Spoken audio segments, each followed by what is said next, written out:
saya bertemu dengan seorang siswa yang hebat. Saudarawan, viral curhatan seorang ibu guru soal perlakuan berbeda dari mantan muridnya yang seorang dokter dan pemotor. Ibu guru tersebut merupakan seorang guru SMP bernama Sri Rahayu. Bu Guru Sri Rahayu menceritakan kejadian haru saat ia bertemu dengan dua mantan muridnya yang kini menjadi dokter dan pemotor yang memiliki karakter yang berbeda. Saat bertemu dengan mantan muridnya yang berprofesi dokter, Sri Rahayu lantas menegurnya lebih dulu. Alih-alih terkejut bahagia karena sudah lama tak bertemu, mantan siswanya itu seolah tidak kenal dengan guru SMP-nya. Ia kemudian melanjutkan, di tempat terpisah, ia juga sempat bertemu dengan mantan siswanya yang lain saat pergi keluar kota.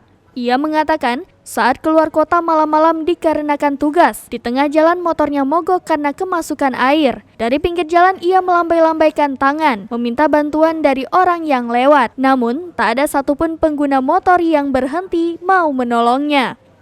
Tak lama kemudian datang pemuda yang merupakan mantan murid Ibu Guru Sri Rahayu di SMP 3.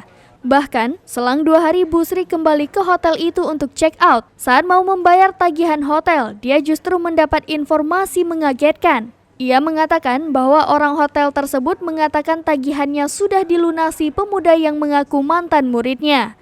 Ibu Sri kemudian menjelaskan ada hikmah yang bisa diambil dari pengalamannya tersebut. Menjadi nilai bahwa meski memiliki profesi tinggi maupun rendah, tak menjadi tolak ukur karakter dan akhlak seseorang. Hingga video tersebut diunggah sudah ramai mendapatkan beragam respon dari warganet. Saya naik motor ibu saya gonceng, dan motor saya didorong oleh teman saya.